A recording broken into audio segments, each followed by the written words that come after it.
Começar bastante rápido essa nova sessão, porque o tempo, nós temos um horário para terminar, não podemos atrasar muito. Para mim é uma honra estar aqui mais uma vez aqui nesse seminário, principalmente quando é uma mesa que fala exclusivamente sobre imagens, e eu tive dando uma verificada na programação toda do seminário, nós, na verdade, temos apenas 6 trabalhos que falam sobre imagem. Então, é muito interessante participar de uma mesa, porque é a minha área de atuação, uma área que eu gosto, e também está cercado de pessoas aqui que falam e que são entendidos, muito entendidos nessa área de imagem. Para começar, eu gostaria de apresentar a doutora Miriam Paula Manini, da Universidade de Brasília, que, juntamente com a doutora Eliane Braga Oliveira e Elisângela Carrijo, vão apresentar um trabalho sobre coleções audiovisuais da Universidade de Brasília, Imagen, Memória e Informação. Com a palavra, então, a doutora Miriam Manini. Obrigada. Bom dia a todos. Vou falar em português na hora do nosso debate. Posso tentar falar um pouco em espanhol para me fazer entender. Gostaria, antes de mais nada, dizer que a professora Eliane Braga está presente e Elisângela não pôde estar. Então, vamos lá. Opa! Cá. Eu gostaria de começar com mais agradecimentos com relação ao nosso grupo de pesquisa Imagem, Memória e Informação, no qual esse projeto foi desenvolvido, com a participação de muitas pessoas, em especial a professora doutora Ana Lúcia de Abreu Gomes, do curso de Museologia, e o mestre Sérgio Peçanha da Silva Coleto, e também dos estudantes que fizeram essa parte da pesquisa dentro da Universidade de Brasília, Aleph Batista Ferreira, Júlia Donato, Nayara Ribeiro e Poliana Marra, responsáveis pela pesquisa nas unidades acadêmicas e na administração central da Universidade de Brasília. O nosso projeto, eu chamo aqui de projeto maior, porque daqui a pouco eu vou apresentar, junto com outros colegas, o projeto maior, se chama Documentos Audiovisuais, Informação e Memória, Identificação de Acervos Fotográficos e Fílmicos no Distrito Federal. Esse projeto está sendo apoiado pelo CNPq. Nós vamos ter, a nossa data limite agora é dia 30 de novembro, encerramento após 36 meses de trabalho. E nós fizemos um mapeamento da produção e da acumulação dos registros audiovisuais em todos os seus suportes e mídias fotográficos e fílmicos no Distrito Federal, incluindo a Universidade de Brasília. Outra lente que nós colocamos aí foi identificar os acervos particulares relacionados à memória local. São acervos de docentes e de servidores da Universidade de Brasília. Fizemos também o diagnóstico do estado de conservação e do tratamento do conteúdo informacional. A nossa metodologia consistiu em fazer, primeiramente, um estudo a respeito de que instrumento de pesquisa utilizaríamos, e, após conhecer vários exemplos, nós nos baseamos num material português da Associação Portuguesa de Bibliotecários e Arquivistas, e elaboramos um instrumento de coleta de dados, que tem sido chamado por nós de ICD, para abordagem junto aos produtores ou responsáveis pelos acervos. Esse instrumento é composto de 19 questões. A fase seguinte foi da visita aos acervos fotográficos e fílmicos, e isso aconteceu de agosto de 2014 a julho deste ano, na administração central e nas unidades acadêmicas da Universidade de Brasília. No caso, nos campi Darcy Ribeiro, que é o nosso campus maior, localizado no plano piloto, né, da cidade, e também nas cidades satélites de Ceilândia, Gama e Planaltina. após a coleta de dados, eles estão sendo tratados na base de dados digital criada no software SPSS, vastamente utilizado em pesquisas nas ciências sociais e nas sociais aplicadas. Estamos usando a versão 22 de 2013, traduzida para o português do Brasil.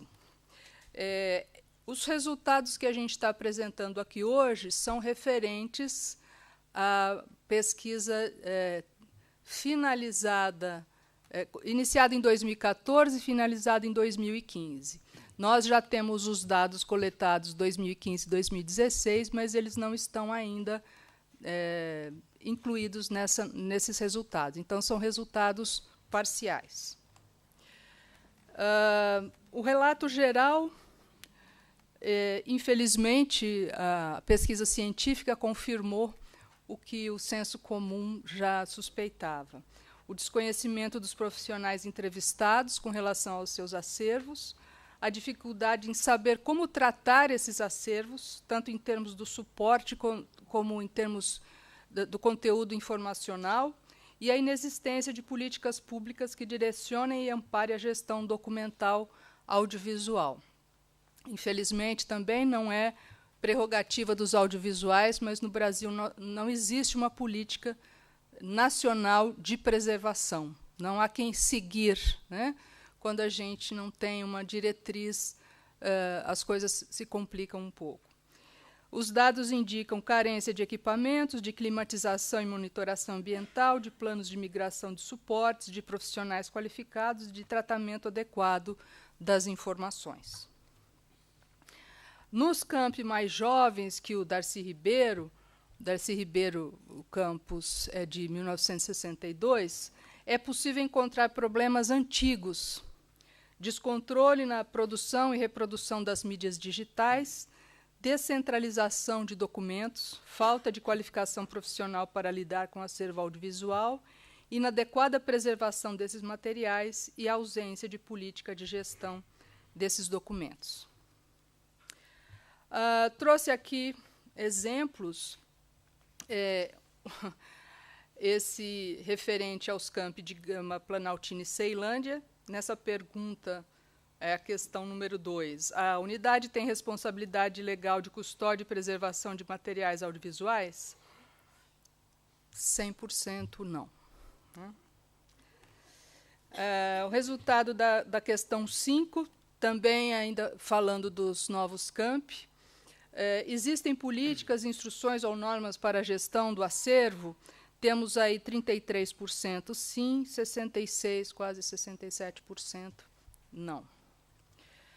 E aqui nós temos, na verdade, esse é um banner, né, um pôster que a Nayara Ribeiro apresentou como conclusão da sua parte do trabalho, onde a gente pode detectar os resultados das unidades acadêmicas da Universidade de Brasília. Tá? Eu não vou me estender, porque são muitos detalhes, né, mas ele é bem exemplar da situação que eu já relatei para vocês. Okay?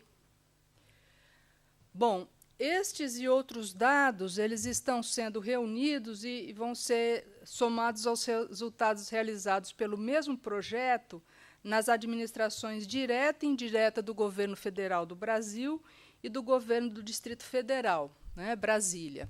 Então, as nossas equipes foram compostas dessa forma.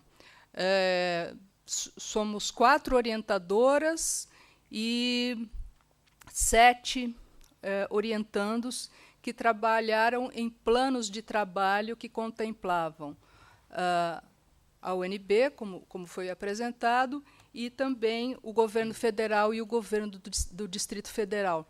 No caso, seriam como um estado, né, ou como uma cidade, para quem não conhece a situação do Distrito Federal brasileiro. Certamente, muito ainda precisa ser feito para a devida gestão dos audiovisuais. A pesquisa apresenta um diagnóstico que poderá ser usado para promover a criação de uma política de gestão e de preservação dessa memória institucional da UNB, E uma ambição futura, não só do nosso projeto, mas do nosso grupo de pesquisa, é que os esforços contribuam para a criação, para animar, né, quem tiver que ser animado para a criação de um museu da imagem e do som ou de uma cinemateca na capital federal. Nós temos cidades minúsculas no Brasil, como uma chamada Capitólio, no interior de Minas Gerais, que tem museu da imagem e do som. E em Brasília não temos, né? Eu acredito que Capitólio merece ter um MIS, né, um Museu da Imagem e do Som, mas a população da capital federal é muito maior e também muito visitada. Okay? Bom, aqui nós temos um registro, né, de uma das nossas reuniões, para vocês conhecerem aí um pouco, são os nossos estudantes, colegas também, professores. Aqui são estudantes de iniciação científica.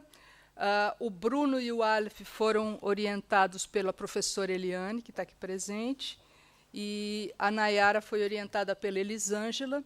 Isso é a apresentação no Congresso de Iniciação Científica em 2015, o ano passado. A semana retrasada, nós tivemos o congresso deste ano, onde os novos resultados foram apresentados também. A televisão local, o NBTV, entrevistou tanto a Nayara, como vocês já viram no outro slide, como a Júlia, para falar dos resultados nas unidades acadêmicas.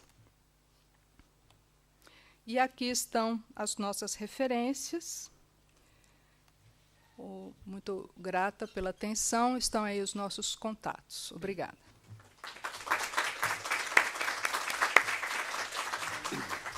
Muy bien. Buenos días. Bueno, como podrán comprobar, estamos con poquísimo tiempo, es decir, que casi ni podemos hablar, ¿no? Porque tenemos muchas presentaciones. Y yo preparando además PowerPoint con 60 y 70 diapositivas, o sea, imagínense, ¿no? Pero bueno, nos tranquiliza que como se va a publicar todo, porque habrá unas actas correspondientes, pues no tenemos problema no nos sentimos culpables, ¿no? Bien, a continuación voy a presentar a Alicia Parras, que viene a hablar sobre el estudio de la fotografía en su dimensión social, recursos web de investigación y comerciales y redes sociales en España y Estados Unidos. Viene también en nombre de Julia Cela, que es la directora de la sección departamental del Departamento de Biblioteconomía y Documentación, y Alicia, bueno, está vinculada desde hace bastantes años a dicha sección departamental, incluso obtuvo una beca de predoctoral para hacer la tesis doctoral, ya es doctora, ya hace tiempo, y bueno, te cedo la palabra. Si ves que te interrumpo, discúlpame. Nada, una pregunta técnica nada más, no sé cómo puedo ponerlo en vista completa, el PDF. Pero tienes que pasar, me parece. Vista completa, ¿esto no es vista completa? O sea, pantalla completa, quiero decir. Debe ser esto, ¿no? Supongo. ¿No? Bueno, sí. Ahí. ¿Esto es? Sí. ¿Te vale así? Perfecto. Bueno,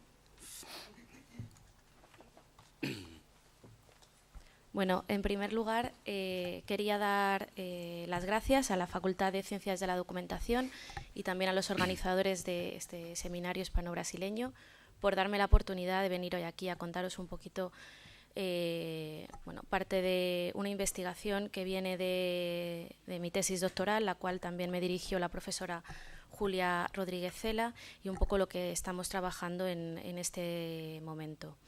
Quiero también pedir disculpas en nombre de Julia Rodríguez Cela, de la profesora, porque le coincidía esta ponencia también con tareas docentes, con su clase, y no ha podido estar hoy aquí, pero bueno, transmito sus disculpas. Como ya digo, voy a hablar del estudio de la fotografía en su dimensión social, recursos web de investigación y, por otro lado, interesantes también desde el punto de vista comercial, es decir, de la venta de imágenes, pero que a su vez pueden servir de algún modo también para investigadores. Y, por último, hablaré de redes sociales, cómo funciona la fotografía en dos redes sociales en particular, como son Tumblr e Instagram. Sobre todo centrándome en España y Estados Unidos, bueno, porque esto es un poco lo que yo trabajé en mi tesis doctoral. Aunque el profesor Alfonso López Yepes me ha presentado, voy a hacer una breve introducción, muy breve, porque sé que además vamos muy mal de tiempo. Me doctoré en el año 2015 y bueno, mi principal línea de investigación es el tratamiento documental y los procesos informativos, culturales y estéticos de la fotografía contemporánea. No lo he dicho, pero bueno, yo vengo de la Facultad de Ciencias de la Información y por eso mi enfoque es mucho más respecto a la investigación en fotografía social y también cultural, relacionado siempre con la comunicación. Este es el índice, bueno, ya he hablado un poquito de qué iba a ir en la ponencia y paso a la introducción. He querido resumir esta introducción, que está ampliada en las actas del Congreso, con dos imágenes que dan buena cuenta de la evolución de la fotografía, porque luego al final veremos, bueno, se verá muy bien en comparación con estas imágenes, ¿no?, cómo ha evolucionado la fotografía informativa en apenas 170 años desde que nace este arte o esta disciplina, ¿no? Casi eso da para otra discusión. Bueno, por un lado, quería, como ya digo, resumir esta introducción con la obra de Yo lo vi, de Francisco de Goya, que está considerada por muchos autores, entre ellos Tim Guidall, Susan Sontag, etcétera, como el antecedente del reportaje gráfico. Tanto es así que esta obra bueno, ha servido de inspiración para fotógrafos, fotoperiodistas tan reconocidos hoy en día como James Natchway, para dedicarse a este oficio. Y por otro lado, otra imagen también que resume muy bien esta evolución, ¿no?, es el equipo fotográfico de Roger Fenton, ¿no?, uno de los primeros fotoperiodistas, bueno, considerado por muchos el primero. Cómo era ese equipo, ¿no? Bueno, pues muy vasto, muy pesado y que no le permitía tomar fotografías de los conflictos, ¿no?, sino más bien del antes y el después. Con esta breve introducción, bueno, resumo toda la parte de bibliografía y de recursos pues esto, bibliográficos para el estudio de la fotografía. Como ya digo, en las actas todo esto está ampliado. Y sin más, paso a hablar de los recursos web en fotografía básicos para un investigador en esta disciplina, ¿no?, en fotografía. Poco tengo que decir sobre nuestra Biblioteca Nacional, que además en esta Facultad de Documentación no se sepa, pero bueno, es una buena manera de empezar. Como ya sabéis, surge en 1711, fundada por Felipe V, y alberga un total de 2 millones de registros fotográficos. Si bien, y esta es la parte que me interesa, ¿no?, porque hablo de los recursos web, tan solo hay digitalizados en este momento, en 2016, 6.151 fotografías. ¿Por qué? Bueno, pues esta lentitud del proceso de digitalización se debe sobre todo a la minuciosidad, ¿no?, y el cuidado del detalle en el tratamiento de la imagen, que exige, como es de suponer, muchos recursos, por un lado humanos y por otro lado económicos. Bueno, entre algunas de estas colecciones digitalizadas encontramos el archivo de Jean Logant, Charles Clifford, Juan Gienes, David Seymour Chim, incluso hay imágenes también de alguna imagen de Robert Capa.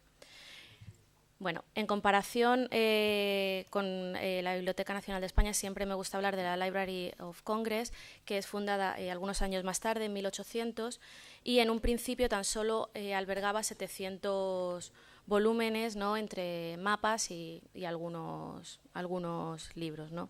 Sin embargo, hoy cuenta con 15 millones de fotografías y uno de estos millones también se encuentra digitalizado.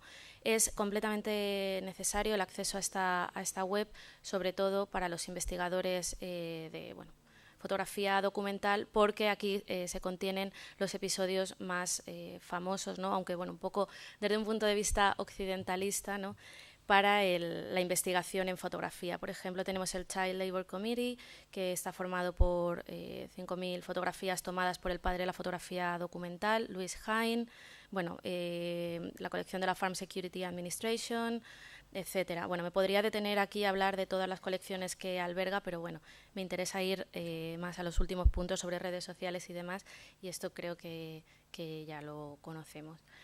Bueno, como ya digo, en este estudio hemos hecho una separación entre, los recursos web para investigadores, ¿no?, y los recursos web comerciales. Voy a terminar este punto 2 con un vídeo del ICP, que es el International Center of Photography, que está en Nueva York, es fundado por el hermano de Robert Capa, Cornel Capa, y bueno, centro de fotografía se funda a partir del International Fund for Concerned Photography, también creado por Cornel Capa, para promover no solamente el legado de fotógrafos como Robert Capa, que fallecieron en conflictos, o Bernard Bischoff, sino también lo que Cornel Capa denominó la concerned photography, que es aquella fotografía documental y social destinada a intentar cambiar la visión sobre determinados acontecimientos. Si hay internet, podemos ver el vídeo, es de 1 minuto nada más, pero bueno, es interesante. It started out with the Bischoff Capa Seymour Memorial Photographic Foundation, founded in 1966. Its first exhibition was called The Concerned Photography in 1967. At the Riverside Museum in New York, at which point we changed the name of the fund to International Fund for Concerned Photography. And in 1974, when we bought the building on 94th Street and 5th Avenue, it was called the International Center of Photography. It's all under one roof now. Photography is 150 years old. It's accepted as a language, and we don't know what the language says. We want photography to be learned, explained, and we're trying to learn people to use it in an intelligent manner. It's the most important, most contemporary communication and art forms, and we want to introduce that, the knowledge of that, to all generations.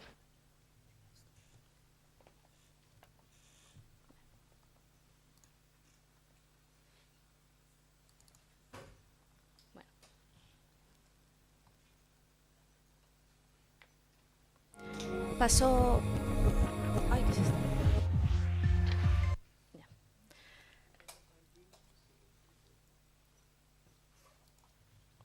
Paso ahora, como ya digo, al punto 3, también un poco rápidamente por la falta de tiempo, ¿no?, en la que tratamos estos recursos web en fotografía con fines comerciales, ¿no?, pero que también son recursos muy interesantes para investigadores. Empiezo hablando, como no, de Magnum Photos, que bueno, es una cooperativa legendaria, ¿no?, creada por una serie de fotógrafos. Voy a hablar de Robert Capa, David Seymour Chim, entre Cartier-Bresson, George Roger, entre otros, ¿no?, que crean en 1947, sobre todo con el ánimo y la esperanza de poder realizar encargos que les diesen mucha más libertad creativa y también, como no, económica. Bueno, recientemente aprovecho también para decir que la web se ha actualizado y ahora Magnum Photos se divide en dos webs, digamos, ¿no? Por un lado, Magnum Photos, que sigue siendo un portal que está dedicado que está dividido ahora en temas de actualidad, aniversarios, cursos y seminarios que también dan por todo el mundo y por sus 4 sedes, últimos reportajes, etcétera. Y Magnum Pro, que es lo que viene a ser la antigua página de Magnum, que es el buscador, que nos permite navegar e ir seleccionando. Y bueno, entraría en la web, pero no quiero tampoco extenderme más y todavía me queda un poco, pero os animo a que entréis, sobre todo si aquí hay alguien que está investigando en fotografía.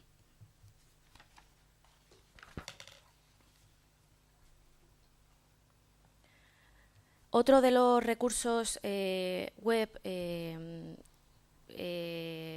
comerciales, pero que también pueden ser de interés para el investigador, es el, como yo llamo, el gigante de la fotografía de stock, Getty, que además ha ido absorbiendo a lo largo de su historia, desde que se crea en 1995, otra serie de archivos. Entre ellos quiero destacar algunos, aunque como ya digo en las actas hablo de todo esto extendidamente. Y en primer lugar quiero hablar de la colección de Life Picture, que es la colección de la revista ilustrada que surge en 1936, la mítica Life. Y bueno, cuentan con todas las imágenes que se han publicado durante la historia de esta revista ilustrada. Hay otra web de de Time, que es el grupo que lanzó Life en su momento, donde se pueden consultar también los reportajes. También al final de la presentación estarán las webs de las que hablo ahora. Bueno, otro archivo que quiero destacar aquí dentro de Getty es el archivo Bettman. Perdón. Que desde este año, al absorber Getty, la agencia Corbis, otro gigante también de la fotografía de stock, forma parte también de Getty.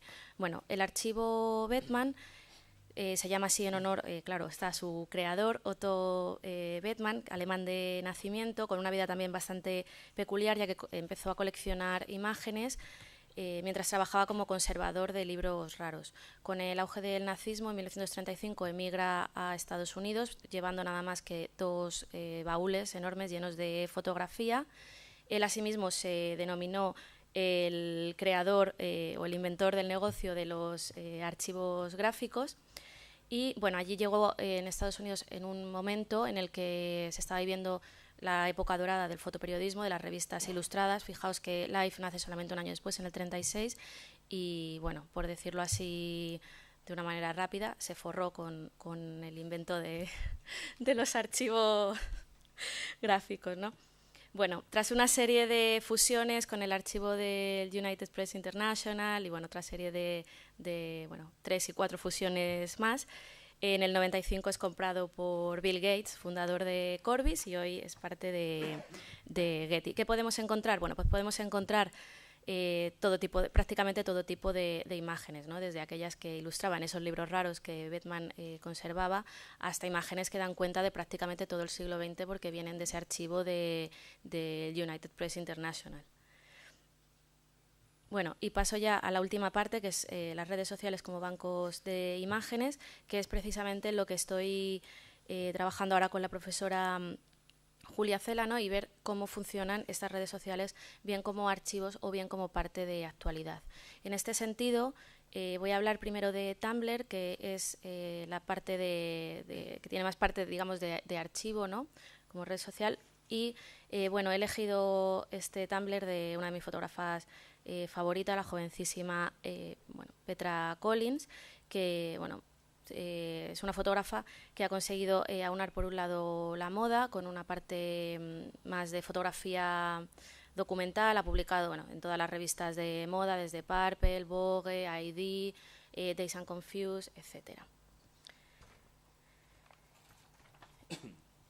Bueno, la historia de Tumblr, simplemente un apunte histórico, se remonta a 2007, es una de las tantas startups, ¿no? que nacen en Estados Unidos, y esta plataforma se basa en el reblogueo de imágenes, y el usuario va construyendo la imagen, su propia página de 2 maneras. Por un lado, subiendo sus propias imágenes, o bien tomando desde el dashboard las imágenes de otros usuarios, ¿no? Incluso se puede ir conformando una determinada estética, ¿no? Como bueno, si de un archivo se tratase prácticamente, como vemos aquí. Lo que hace esta fotógrafa es que además Tumblr le sirve como instrumento de promoción, ¿no? Y va unando pues imágenes que le sirven a ella de inspiración, o imágenes suyas, reblogueos, bueno, etcétera, etcétera. Voy a decir una cosa que se me va. Simplemente es una herramienta muy útil, en primer lugar para fotógrafos, después también para los editores gráficos y también para investigadores, pero hay que tener cuidado y siempre recurrir a otras fuentes, por supuesto, más fiables, ¿no? Si queremos, constatar el fotógrafo que ha hecho esa foto, el título, lugar, etcétera. Sí, ya es la última slide. En esta voy a hablar de Instagram, ¿no? Bueno, voy a pasar a decir nada más que lo más importante. Instagram es un instrumento de producción y postproducción. En este caso es un pantallazo de la cuenta de Instagram de Alex Oz, de un fotógrafo de Magnum, que además también está experimentando con Snapchat, está realizando algunas acciones también en esa red social que estamos viendo que también sirve para propósitos documentales. Y bueno, voy a pasar simplemente a decir un par de cosas muy rápido. Bueno, tiene una parte también de archivo donde es el perfil del usuario, las imágenes se disponen en filas, etcétera. Y por otra parte, lo más interesante es que tiene una parte de actualidad que está también muy en auge debido al periodismo ciudadano, ¿no? Y bueno, esta red social tiene unas características especiales como, por ejemplo, la inmediatez y también la dificultad de impedir la publicación de ciertos contenidos. Por eso también cuando ocurre un suceso, pues entre ellos atentados, etcétera, es mucho más fácil encontrar lo que está sucediendo en el momento sin ninguna clase de censura en Instagram que en los propios diarios. Y bueno, con esto nada más que apuntar 4 conclusiones muy rápidas. La posibilidad de acceso a cualquiera de estos recursos desde Internet, por eso es muy útil para investigadores. Son fuentes complementarias, por supuesto, nunca excluyentes. La digitalización de los archivos norteamericanos, bueno, esto es algo obvio, supera con creces a los españoles y de esto podríamos continuar hablando. Y por último, muy importante, las redes sociales posibilitan la creación de contenidos sobre la marcha, especialmente Instagram y también Snapchat o Instagram Stories, y es un flujo de información rápido y constante. Bueno, estas son las webs que hemos visto hoy aquí en la presentación y nada más, que muchas gracias y cualquier duda pues en estos correos os responderemos, o cualquier sugerencia, lo que queráis, aquí estamos. Muchas gracias. Gracias, Alicia.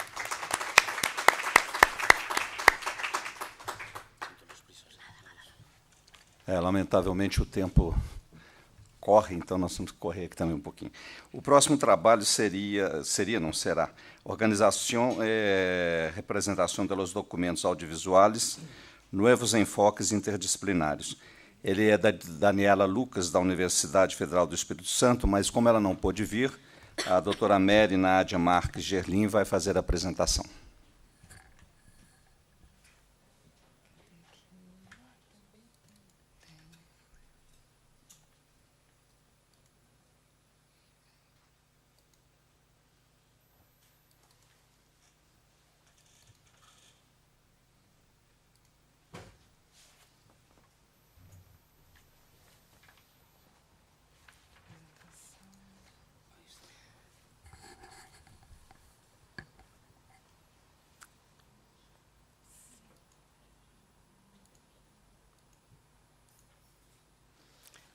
Bom, primeiramente, bom dia para todos e para todas.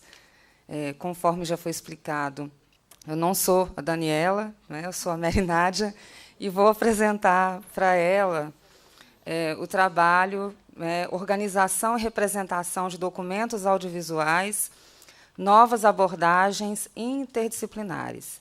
A professora Daniela é professora da Universidade Federal do Espírito Santo, compõe o grupo do qual eu também participo, sobre estudos e pesquisas, sobre o trabalho do bibliotecário e do arquivista, e, atualmente, ela desenvolve uma pesquisa que tem como objetivo, agora é a seguinte, trabalhar fazer um diálogo, de forma que se consiga um trabalho harmônico, ao envolver conteúdos no campo da ciência da informação e ciência da computação. A professora Daniela, ela é analista de sistemas, ela dá aula para o curso de biblioteconomia e trabalha ministrando conteúdos relacionados com a organização e o tratamento da informação, e que se aproxima mais ao campo da computação, digamos assim. E ela já, automaticamente, devido à sua formação, é doutora em ciência da informação, já propõe esse diálogo. E esse estudo é um estudo teórico que ela está fazendo. Ela ministra a disciplina Serviço de Recuperação da Informação 2, e muito do que será apresentado aqui, ela costuma dialogar com os alunos no departamento de biblioteconomia sobre a pesquisa que será basicamente lida. Ela repassou as transparências e pediu que lesse na íntegra, o que ela preparou para ser apresentado nesse evento. Infelizmente, ela não pôde vir por motivos, né, pessoais, mas pediu que registrasse, não é, a sua pesquisa, tendo como forma a leitura. Então, ela estruturou a pesquisa da seguinte forma. Primeiro, ela faz uma introdução, contextualizando, não é, a pesquisa, propriamente dizendo assim. Em seguida, ela apresenta o objetivo e o método da pesquisa. Logo após o desenvolvimento do artigo, e passa para as considerações finais, né, por conta do tempo. Eu nunca sei qual que eu aperto. É bom que eu já vou treinando para a minha apresentação. Onde que eu aperto aqui? Ah, agora foi. No final eu aprendo. Bom, o contexto da pesquisa, não se baseia no crescimento exponencial. Não, agora eu já aprendi aqui, é só. Não é isso? E aqui volta, anterior. Agora já está dominado, gente. Obrigada. Se baseia no crescimento, exponencial de informações, ocasionado principalmente pelas facilidades introduzidas pelas tecnologias de informação e comunicação, que vem impondo constantemente desafios no processo de produção, organização e disseminação da informação em unidades de informação, e ela cita, como arquivos, bibliotecas, museus, centros de documentação e projetos de memória. E esses desafios encontram-se principalmente baseados na descaracterização do formato de produção e consumo de informação, e associado diretamente aos usuários, que apresentam as suas demandas de informação, propriamente dizendo. E uma das principais mudanças apresentadas no contexto teórico pela professora Daniela é a desterritorialização do documento e a sua desvinculação de uma forma física tradicional como o papel, possibilitando, então, por conseguinte, uma integração entre diferentes suportes e abordando aí um contexto, da multimodalidade. Então, ela vai citar o texto, a imagem, o som e o vídeo, e, principalmente, esse conteúdo multimodal sendo disponibilizado na web. A aplicação de tecnologias na web, então, ela vai colocar, apresentada para uma variedade de setores e impulsiona a inovação, ou pelo menos deveria, na maior parte, na maioria das vezes, e resultando no aumento de número de adeptos, isso no campo do negócio, da ciência, do governo, na mídia, cultura e etc. Outra mudança que reflete as mídias digitais são os dispositivos eletrônicos. E ela vai citar, os tablets, as câmeras digitais, viu, Ricardo? As filmadoras, os telefones e televisores inteligentes, e que possibilitam uma integração com o humano, com o sujeito à web, e permitindo, por conseguinte, o consumo e a gestão do conteúdo multimídia, proporcionando, assim, o crescimento da disponibilidade da mídia. Então, em seguida, ela apresenta uma situação problemática, no contexto de sua pesquisa. Ela contextualiza que caracteriza-se, dessa forma, uma multimodalidade midiática que apresenta difícil tratamento para fins de recuperação de objetos multimídia. Então, a representação de documentos multimídia possui, sendo assim, uma estrutura muito mais complexa do que simplesmente cadeias de letras e números tratados em documentos textuais. Esses documentos tradicionalmente tratados no âmbito da biblioteconomia e nos quais, tradicionalmente, o conhecimento embutido é gerenciado com o uso de descritores como informação sobre autoria, data de publicação, dentre outros.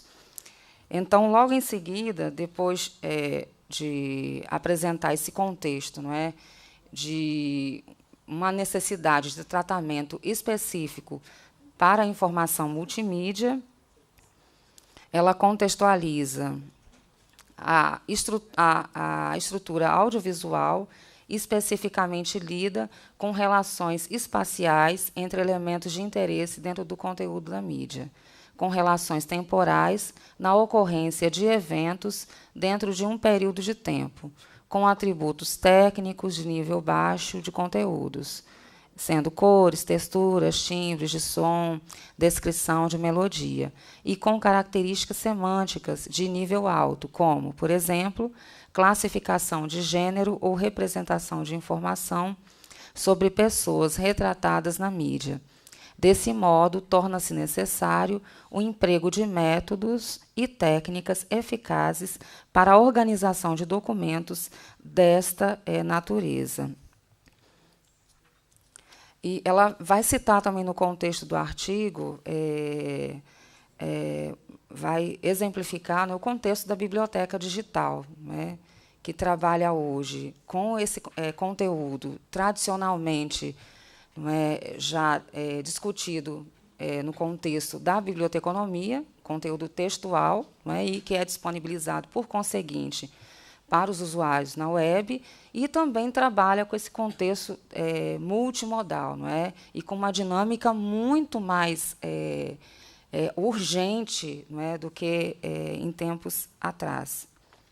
E ela contextualiza logo em seguinte, que a necessidade de trabalhar essa informação multimodal de uma forma diferenciada se baseia no fato de que a recuperação, principalmente na web, desse tipo de informação, muitas vezes gera dificuldade para o usuário que tem necessidade de buscar, uma necessidade urgente de buscar essa informação, e muitas vezes não tem mecanismos de buscas que sejam eficientes. E, por conta disso, o presente artigo busca contribuir na discussão sobre a representação de documentos não necessariamente textuais, mas envolvendo também vídeos, imagens, áudios, destacando o uso de instrumentos tecnológicos para viabilizar o tratamento semântico de descritores para documentos multimídias em um dado domínio. E ela, como metodologia, ela utilizou um levantamento bibliográfico e documental no campo da ciência da informação, principalmente, e proporcionando assim um diálogo com a ciência da computação. Ela faz uma contextualização teórica que não vai dar tempo de abordar aqui, no campo da representação descritiva e no campo da representação temática, de forma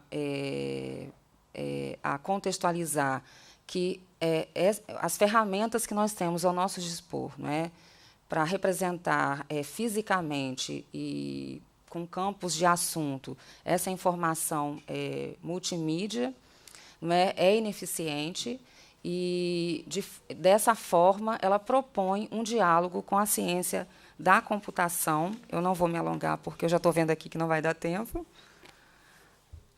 E ela vai trabalhar, logo em seguida, vou passar aqui, espera aí, antes.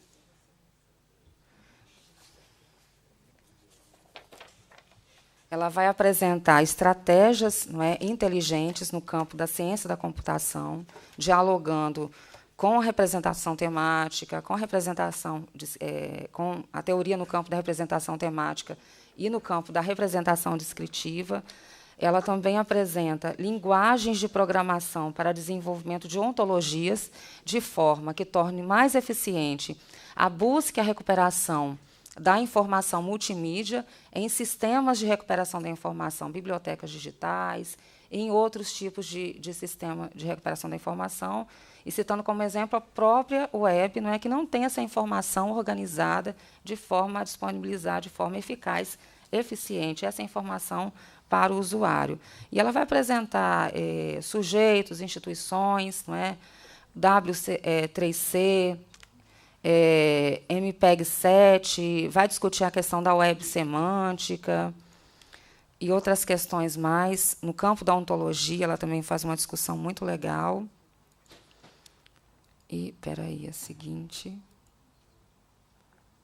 E ela utiliza exemplos da biblioteca digital, como representar essa informação multimídia, trabalhando com riqueza de detalhes, não é? Campos de informação necessárias para a busca desse usuário. E agora eu vou para as considerações finais, porque eu estou vendo que já está terminando o tempo. Então, o que ela nos permite considerar, não é, nesse momento coletivo?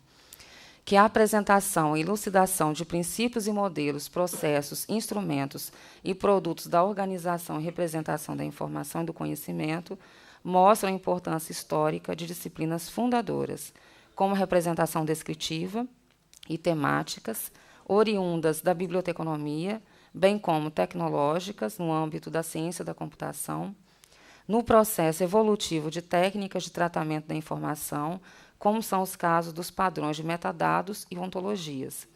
E, finalmente, ela conclui, não é?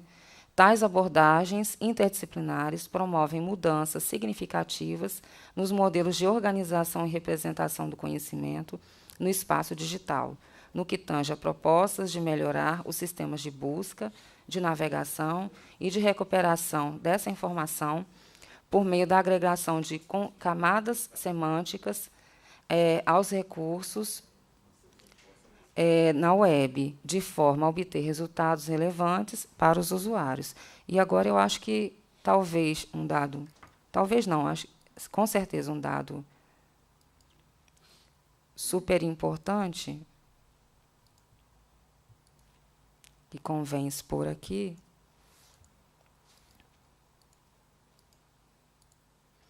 seria um obrigado, não é? Dessa pessoa que é porta-voz da Daniele, um obrigado da própria Daniela, e o e-mail dela para que vocês possam entrar em contato e dialogar. Não é? Já fiz até a proposta ao Márcio, não é? De dialogar, que é professor da UNB, de dialogar com a Daniela, porque o trabalho deles é bastante parecido, né? Tem uma proximidade. E todos que sentirem vontade de dialogar, saber um pouco mais sobre o trabalho dela, aqui está o contato. Muito obrigada pela paciência de me ouvir lendo, né?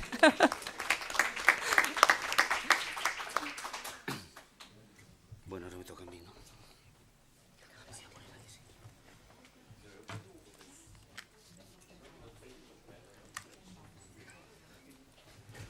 Bueno, sigo pidiendo disculpas por las premuras de tiempo y las prisas, y ahora me voy a moderar a mí mismo, lo cual es todavía más complicado, ¿no?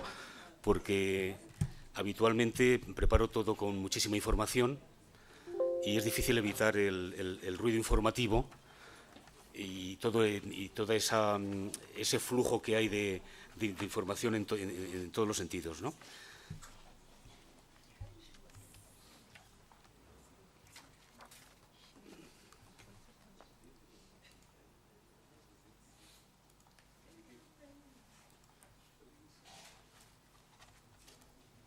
Bueno, como están viendo ustedes, pues aquí tenemos un trabajo bastante ambicioso, bastante ímprobo. Esto lo vamos entre Miriam Manini y yo lo vamos a desarrollar, porque representamos aquí a la friolera de 6 profesores y 4 universidades. Imagínense lo ambicioso del proyecto, ¿no?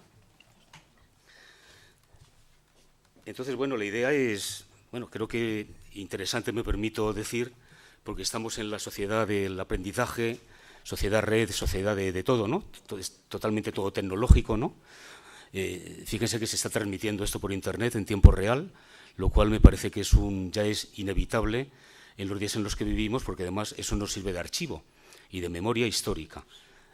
Entonces, bueno, la propuesta que venimos a hacer aquí, que ya se hizo hace casi año y medio, en junio del 2015, del año pasado, cuando yo tuve la fortuna de estar en Marile, de conocer a todas las personas que hay aquí, ¿no? Antonio también Miranda, que hablamos mucho con ella, además es un experto en multimedia, y bueno, y de eso va la línea de trabajo, ¿no? Que bueno, yo vengo trabajando en la línea de audiovisual y multimedia desde el año 1993, en el que se creó el Servicio de Documentación Multimedia, que depende del Departamento de Biblioteconomía y Documentación y de la sección departamental de ambas facultades, Ciencias de la Documentación y Ciencias de la Información. Por lo tanto, bueno, todo lo que se genera ahí, toda la producción propia y acceso a la producción que hacen otros relacionada, pues es bastante grande ya. porque desde el año 92-93 pues, íbamos incorporando la tecnología bien fuera de línea, offline, o bien en línea, a medida que las redes evolucionaban. Por lo tanto, todo el servicio de documentación multimedia está en línea. Y bueno, hay que seguir la trayectoria, porque el problema con las tecnologías es que nos superan. Por lo tanto, ¿cómo controlar tantísima información que se produce? Es el problema más gordo, y además está en desarrollo la web semántica, se acababa de citar ahora, ¿no?, en unas conclusiones, ¿no? Eso está todavía en germen, ¿no? Ya hay cosas, ¿no? Entonces, bueno, la idea... Bueno, represento, Universidad Complutense, Universidad de Extremadura, y bueno, esto, como digo, es la continuación del planteamiento que se hizo el año pasado, con otra ponencia que se presentó. Y bueno, estuvimos reunidos, a Miriam no la conocía todavía, la he conocido electrónicamente y ahora personalmente, con Elian, con Cintia, y estuvimos, bueno, pues planteando en un grupo de trabajo que creamos allí, y de aquí viene el germen, ¿no?, porque esto es una continuación, Además, fíjense, casi no se puede hablar, ¿no? No tenemos tiempo, ¿no? Pero bueno, tenemos la publicación. Todos los puntos fuertes sobre el tema de la información, la documentación, la comunicación, porque estamos con nuevos roles de trabajo, de mentalidad, de funcionamiento. Los archivos, las bibliotecas y los centros de documentación, esto es lo que yo digo en las clases continuamente, ¿no?, son medios de comunicación. No es una cosa pasiva, es una cosa totalmente activa y que produce información propia. Por lo tanto, la mentalidad, el planteamiento es ser un medio de comunicación. En todos los sentidos, están en todos los sitios, producir información, estar en las redes, una presencia constante. Y bueno, hablábamos de eso, de los puntos fuertes, de los puntos flacos o débiles, y finalmente de las recomendaciones, ¿no? Y precisamente por eso estamos aquí planteando esto, ¿no? Incentivar la discusión, estamos discutiendo, ¿no? Estimular la producción y la difusión, lo estamos haciendo. Y, bueno, profundizar y, bueno, en estudios teóricos, las actas, lo que venimos haciendo aquí, a publicar, ¿no? Empiezo con lo que se termina, con las conclusiones, porque no me da tiempo a más, ¿no? Porque tiene también que intervenir Miriam. Esto lo aprendí de uno de los congresos que uno va, ¿no? Vamos a hablar de conclusiones, ¿no? Y que es un poquito todo esto que estoy diciendo, ¿no? Partimos del servicio de documentación multimedia, donde diseñamos blog, canales, portales, todos los videos que tenemos, 1800 tenemos ya sobre documentación informativa, sobre su documentación en medios de comunicación, archivos, bibliotecas, cine, radio, televisión, que de eso va la charla, ¿no? De eso va la ponencia. Está ya todo eso materializado en producción propia.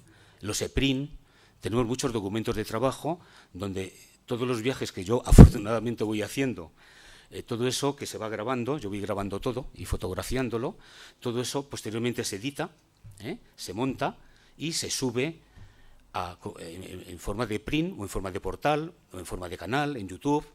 Por tanto, hay muchísima información ahí consultable, porque estamos en un ámbito público y lo que queremos es que la información que generamos sea consultada, sea reutilizada.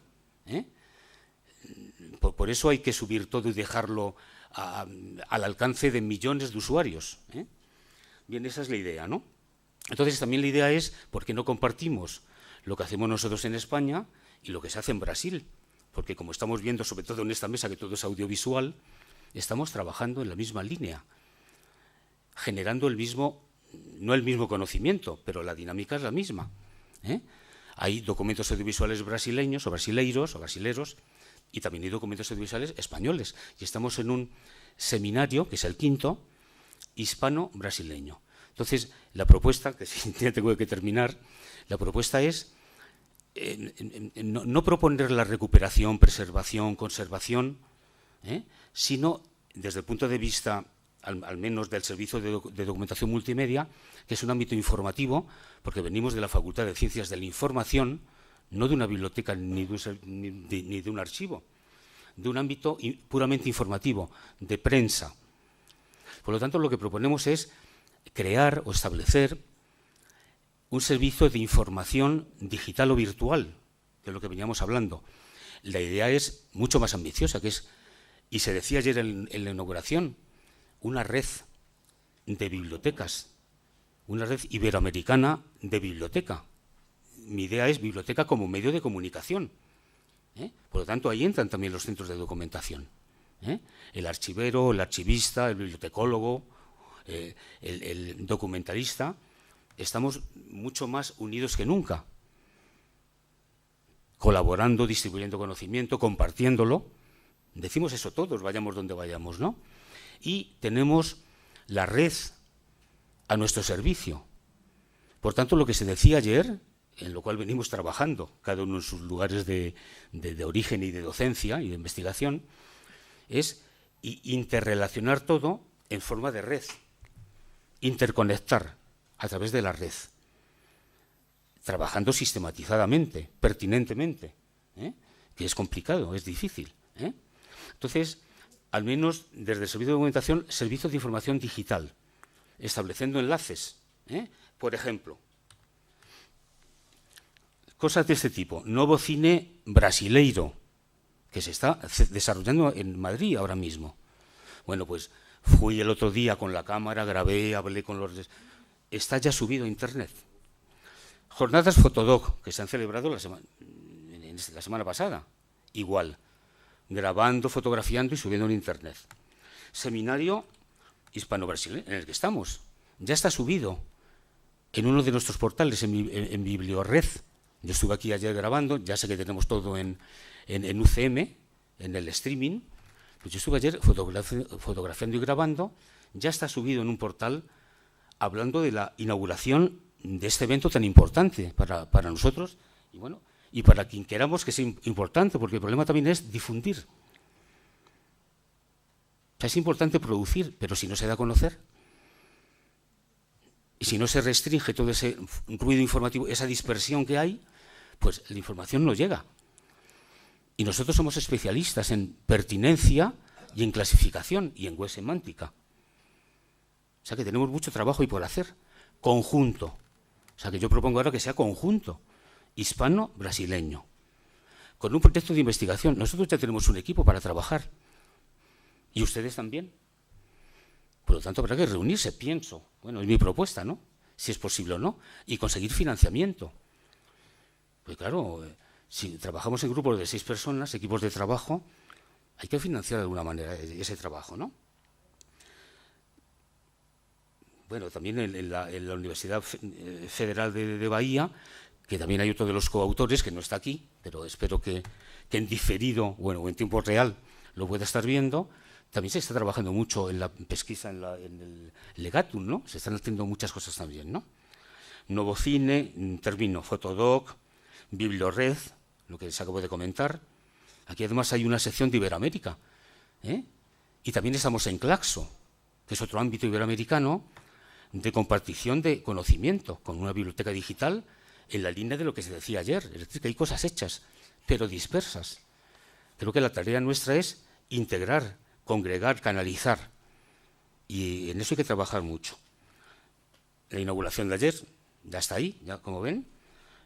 YouTube se está transmitiendo por YouTube. Imagínense, millones y millones de usuarios. Hay que decirles dónde está y facilitar la dirección, porque hay tantas direcciones electrónicas.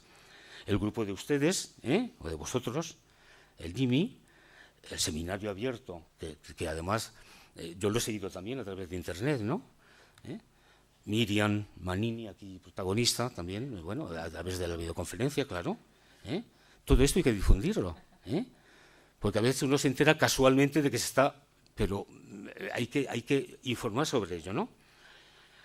CRIDI, Legatum, de la Universidad Federal de Bahía, Legatum, y actuaciones posibles, muchas, muchísimas, están en las actas, o van a estar. Ilustraciones, pues bueno, etcétera, ¿no? Ya termino porque tiene que hablar Miriam, así que le voy a dejar donde ella tiene ya aquí muchísimas cosas, como ven, muchos ámbitos de presencia en redes sociales especializadas, donde deberíamos de estar. Claxo, que lo mencionaba antes, bibliografía, Universidad de Extremadura, radios y televisiones, pero hay muy poca presencia de nuestro ámbito, de nuestro área de conocimiento en las radios y televisiones universitarias. Hay muy poco. hay que incidir ahí, hay que estar ahí, hay que ir a la radio, a la televisión, algo hay, pero debería haber más, porque eso difunde todavía más. Onda Campus, esto es Extremadura, Universidad de Extremadura, y ahora Miriam. Me he pasado, ¿no?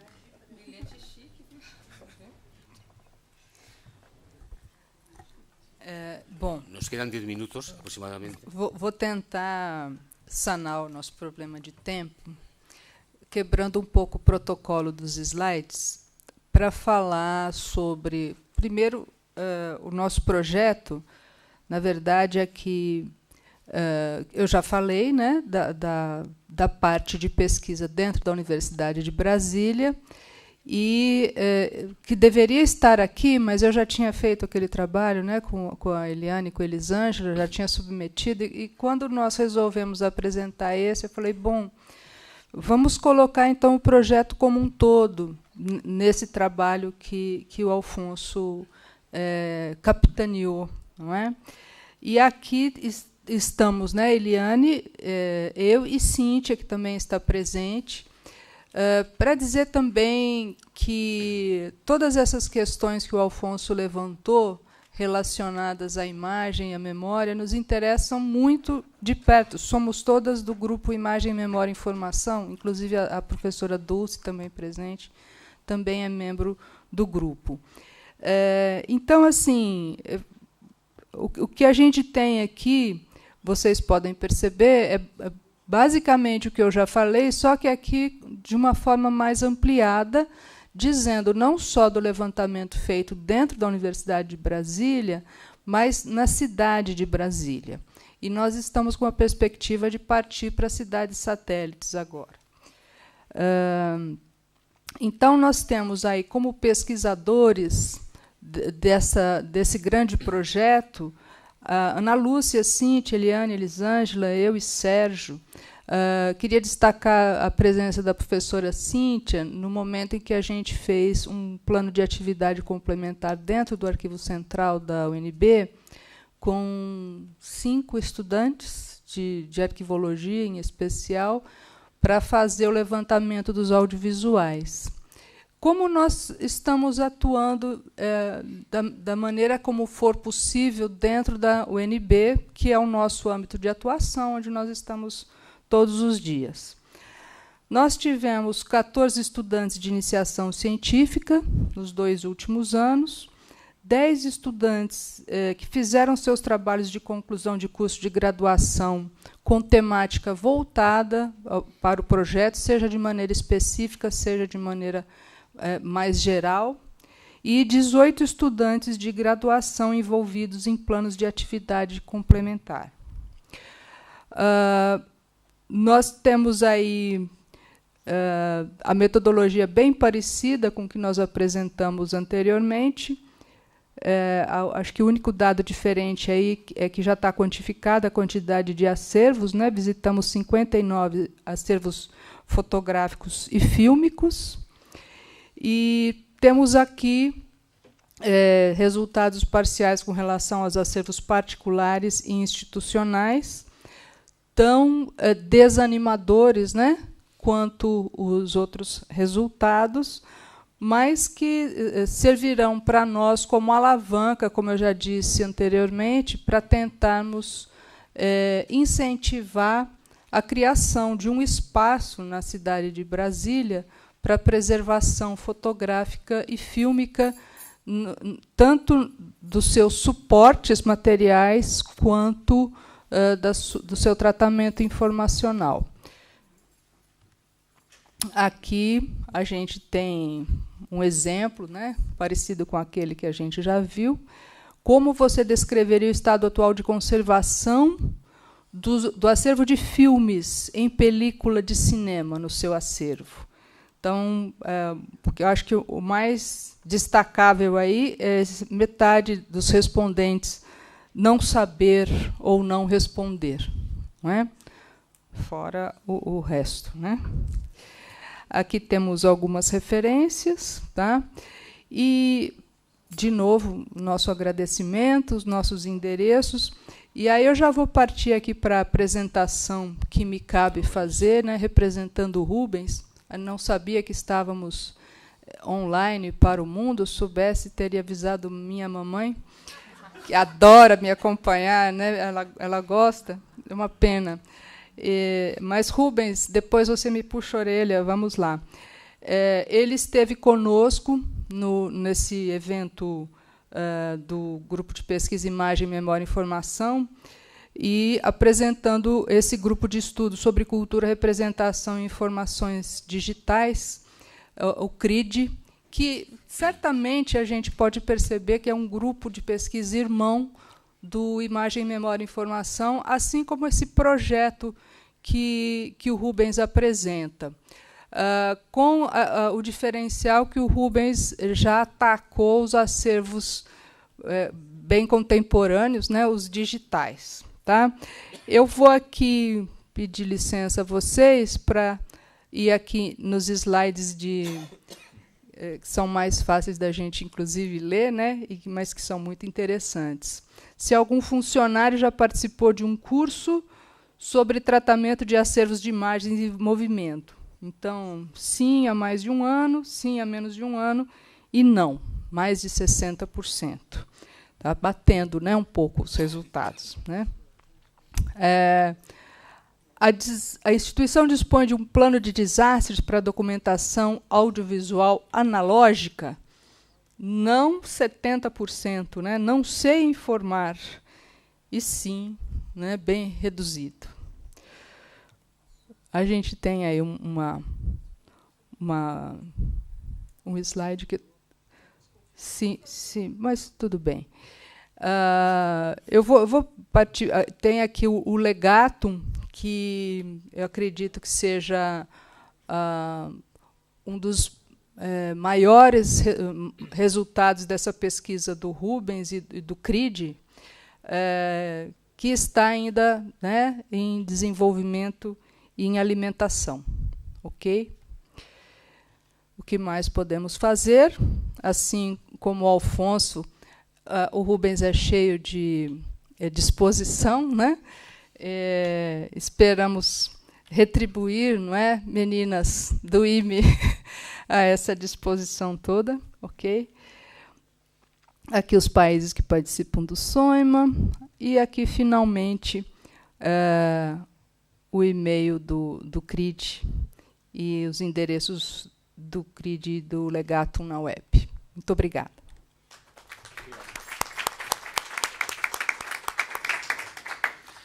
Bem, eu acho que, infelizmente, o tempo está muito curto, quer dizer, já nem temos mais tempo. Né?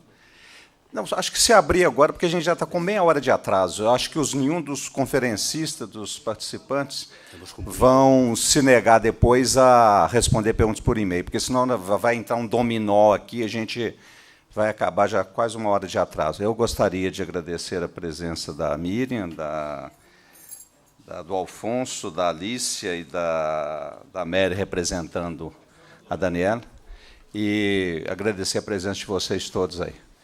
E daqui a pouco nós temos a próxima apresentação, portanto, se o café puder ser rápido. Né? Obrigado. Bueno, hemos cumplido, lo siento, Miriam, te dejo menos tiempo.